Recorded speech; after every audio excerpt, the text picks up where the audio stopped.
اعوذ باللہ من الشیطان الرجیم بسم اللہ الرحمن الرحیم وزکریا اذ نادى ربه رب لا تذرنی فردا وانت خیر الوارثین فاستجبنا له ووهبنا له يحيى واصلحنا له زوجه انهم كانوا يسارعون في الخيرات ويدعوننا رغبا ورهبا وكانوا لنا خاشعين والتي احصنت فرجها فنفخنا فيها من روحنا وجعلناها وابنها آية للعالمين ان هذه امتكم امة واحدة وانا ربكم فاعبدون وتقطعوا امرهم بينهم كل الينا راجعون فمن يعمل من الصالحات وهو مؤمن فلا كفران لسعيه وإن له كاتبون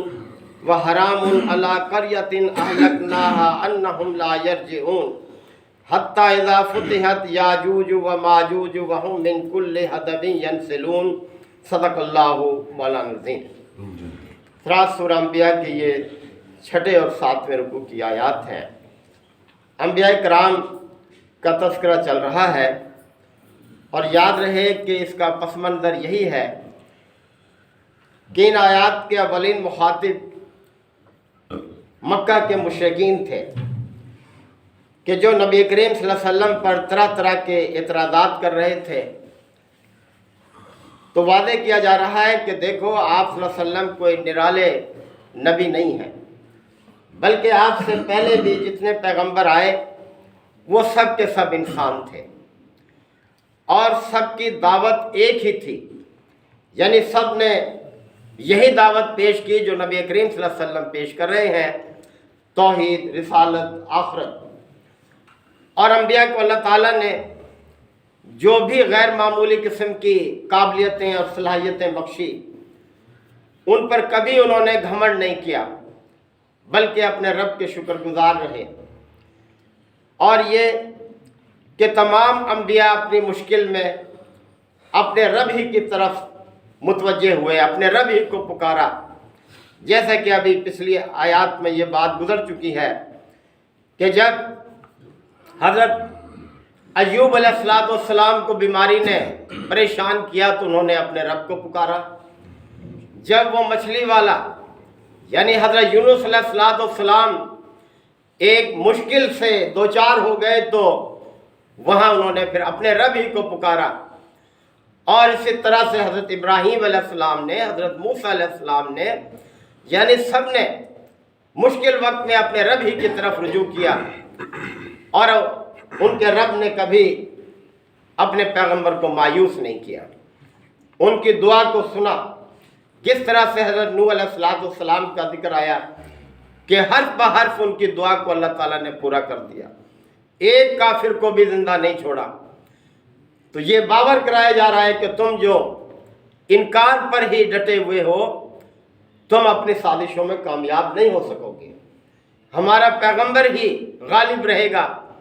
اور یہ بات پوری ہوئی، یعنی کتنے سال گزرے، ان آیات کے 13-14 سال بعد ہی مکہ فتح ہو گیا، اور پھر اتنی تیزی سے اسلام کا غلبہ ہوا کہ کفر پورے عرب سے مٹ گیا۔ تو اب آگے زکریا علیہ السلام کے حوالے سے بات کی جا رہی ہے کہ وہ زکریا، یہی نعمت ہم نے حضرت زکریا کو دی تھی، یعنی نبوت کے منصب پر فائز کیا تھا۔ اذ نادا، یاد کرو وہ وقت، اذ نادا ربہ، جب اس نے اپنے رب کو پکارا تھا، لا تذرنی فردم، اے میرے پروردگار تو مجھے تنہا نہ چھوڑ، وانت خیر الوارثین، اور بہترین وارث تو تو ہی ہے۔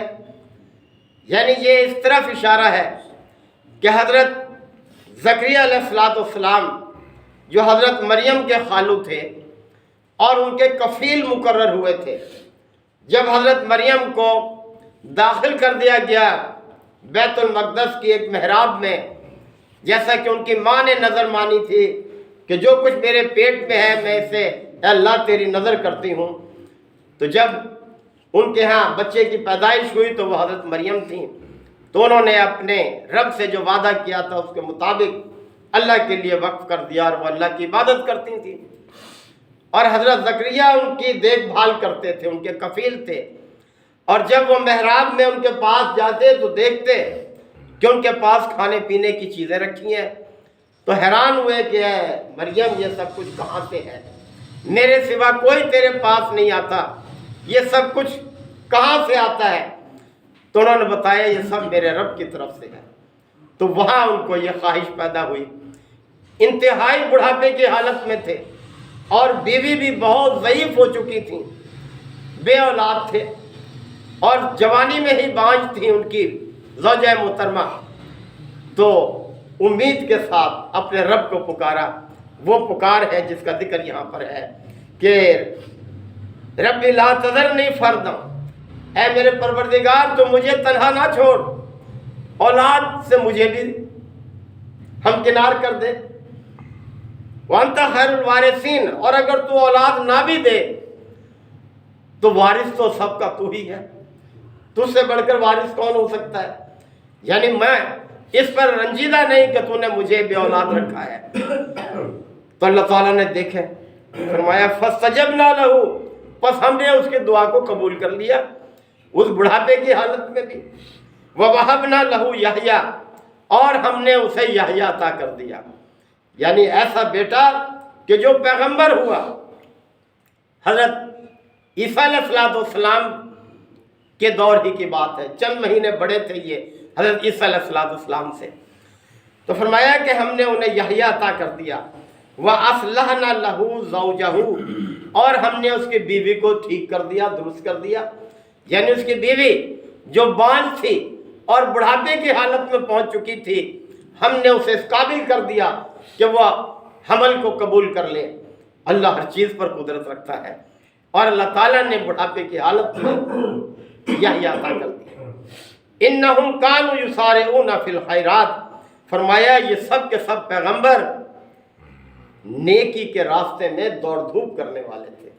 یسارعون، سورت آپ جانتے ہیں جلدی کو کہتے ہیں، کسی کام کے لیے فکر مند ہونا، جلد کام کو انجام دینا، تو اللہ کی ذمہ داری کو ادا کرنے کے لیے سرگرم رہتے تھے، کبھی سستی نہیں کرتے تھے، کبھی حالات سے خوفزدہ ہو کر اپنے فرض کو چھوڑا نہیں، بلکہ اپنے رب سے مدد طلب کرتے رہے۔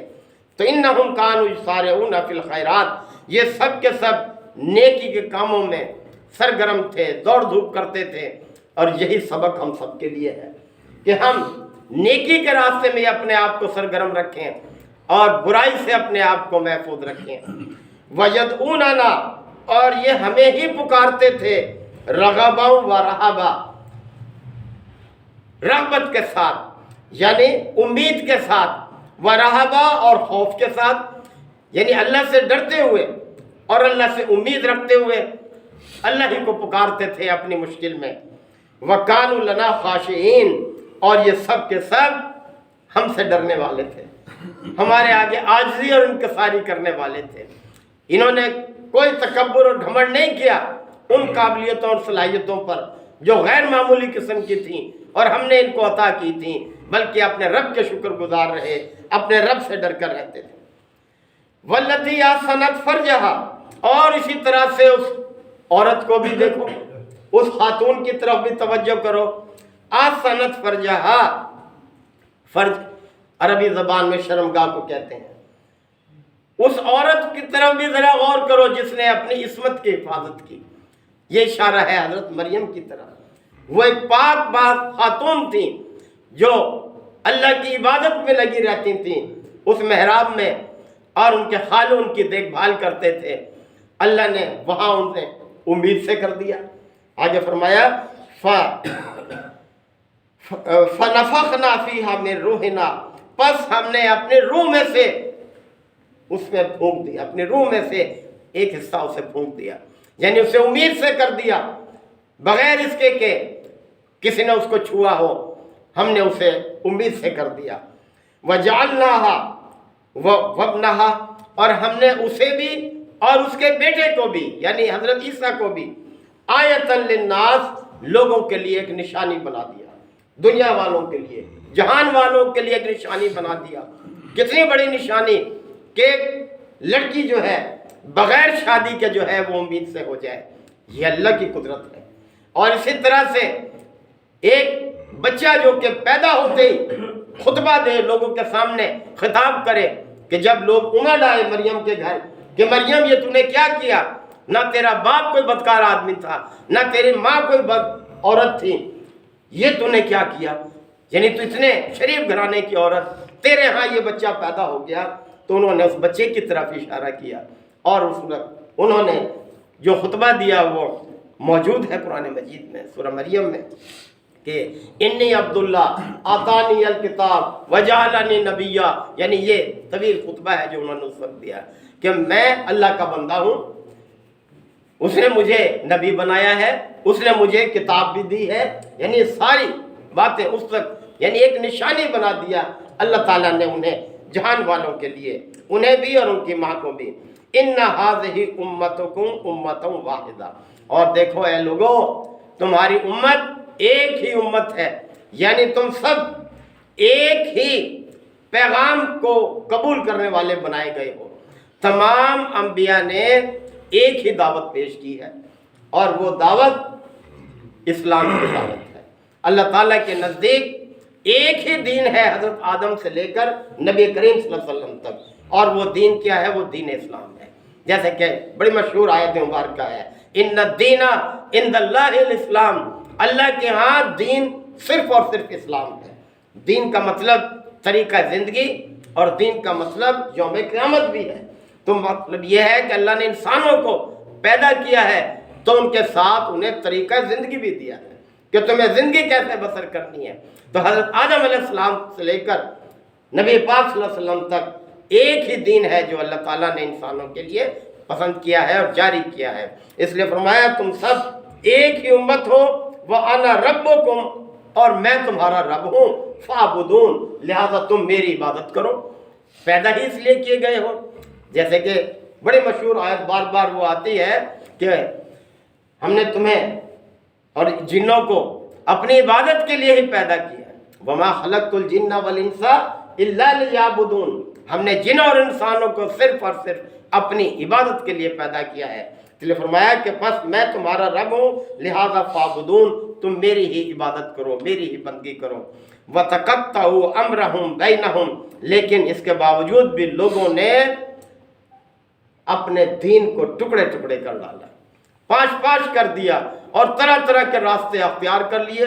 دنیا میں جتنے بھی لوگوں نے طریقے اختیار کیے ہوئے ہیں سب ان کی اپنی کارستانی ہے، ورنہ اللہ نے ایک ہی دین ہمیشہ سے لوگوں کو دیا ہے. کل الینا راجعون، اور یاد رکھو سب کو ہماری ہی طرف پلٹ کر آنا ہے. یعنی ہم پھر پوچھیں گے، ہم ہر ایک کا محاسبہ کریں گے. لہذا اس دن سے ڈرو اور غلط طریقوں کو نہ اختیار کرو. فَمَن يَعْمَلْ مِنَ الصَّالِحَاتِ، پس جو بھی نیک عمل کرے گا یعنی صالح بن کر زندگی بسر کرے گا، وَهُوَ مُؤْمِنٌ، اس حال میں کہ وہ ہو مومن، فَلَا كُفْرَانَ لِسَعْيِهِ، تو اس کی کوشش کی ناقدری نہیں ہوگی، اس کی کوشش کو ٹھکرایا نہیں جائے گا. اللہ بڑی قدر کی نگاہ سے دیکھتا ہے اپنے بندوں کے نیک اعمال کو. وَإِنَّا لَهُ كَاتِبُونَ، اور ہم سب کچھ لکھ رہے ہیں، سب لکھا جا رہا ہے. ہر ایک کا عمل جو ہے وہ ریکارڈ ہو رہا ہے جسے ہم نامہ اعمال کہتے ہیں. لہذا ہمیں اس دن کی فکر ہونی چاہیے. اللہ تعالیٰ ہم سب کو عمل کی توفیق عطا فرمائے. الحمدللہ رب العالمین، الحمدللہ وکفی وسلام علی عبادہ الذین اصطفی. ربنا آتنا فی الدنیا حسنہ وفی الآخرۃ حسنہ وقنا عذاب النار وادخلنا الجنۃ مع الابرار یا عزیز یا غفار یا رب العالمین. اللہم انک عفو کریم تحب العفو فاعف عنا. اللہم من احییتہ منا فاحیہ علی الاسلام ومن توفیتہ منا فتوفہ علی الایمان.